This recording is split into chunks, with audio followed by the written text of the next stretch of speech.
Hey guys, it's Adam. It's Monday, so here is your minister's moment. It's Martin Luther King Jr. Day. It's a day that we take to honor a great godly man who did a lot of wonderful things for a lot of human beings in this world. Our world is what it is, part of what it is today because of his efforts, because of the civil rights movement that he led.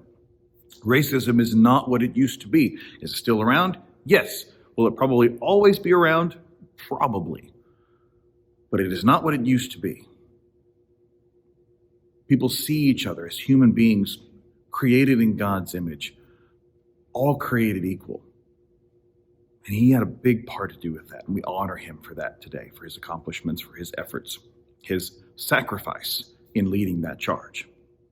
One of his quotes that you're going to hear, you're going to hear a lot of quotes today, but the one I'm going to share with you today that I think is very pertinent is his quote that says, "The time is always right to do what is right." Now, I know that it's 2021, the pandemic is still going on, we are having vaccines come out, so that's good, we're making some progress, but for many of us, it feels like it's hard to get out and do anything. It's hard to get out and help. It's really not. As you go to the grocery store, you're walking around people, you got your mask on, your face is half covered. I get that, I understand the face half covered thing, but you can still smile behind your mask. Lift those cheekbones, smile with your eyes. It's something that they teach you to do in theater, on TV and stuff. You can smile with your eyes. You can communicate a lot with your eyes, believe it or not. But you can still go out and you can help people that are in need.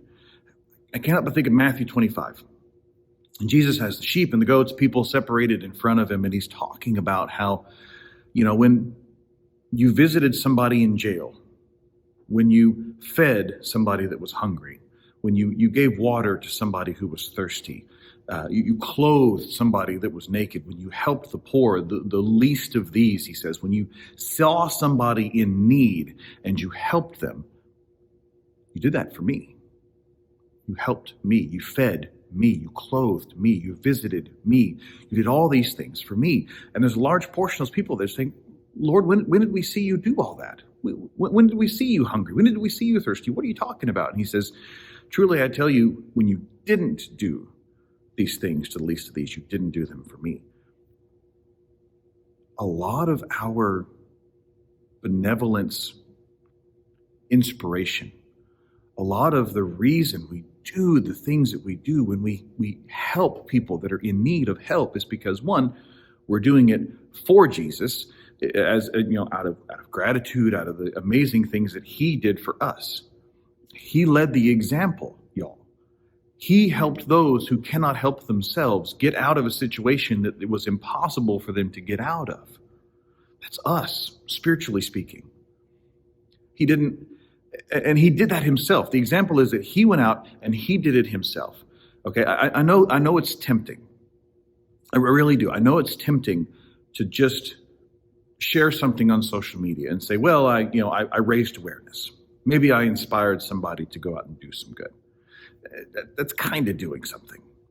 It's tempting. It's easy to just give to the church and I'll write a check. I'll give some money and then I'll just let the church handle helping the people out. And that's not a bad thing. I don't want to inspire you not to do that. But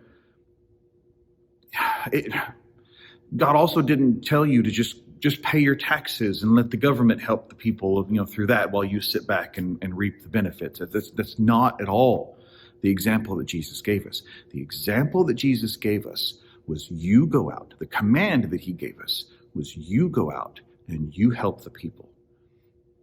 The good things he had to say about the sheep in Matthew 25 was when you fed the hungry, you fed me. When you gave water to the thirsty, you helped me. When you gave clothes to those that didn't have any, you clothed me. You did that. You didn't have somebody else do that. You didn't inspire somebody else to do that. You did that. That's the calling that we are asked to follow.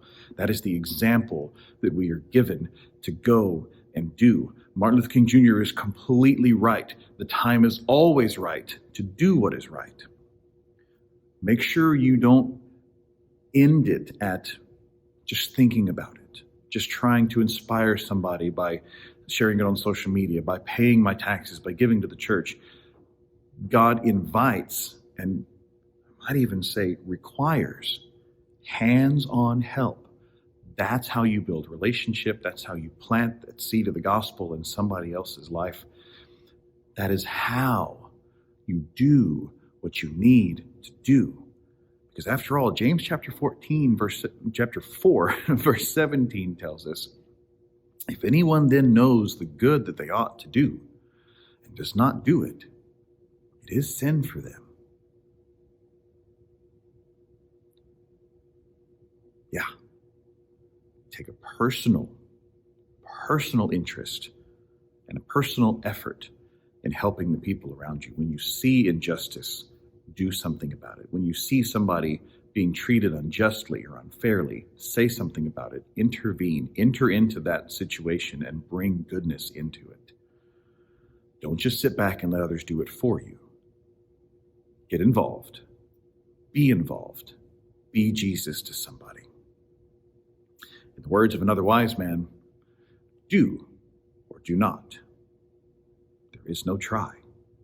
Either we are Jesus to somebody or we're not. Hope that inspires you to go out and do good things. Love you guys. See you next time.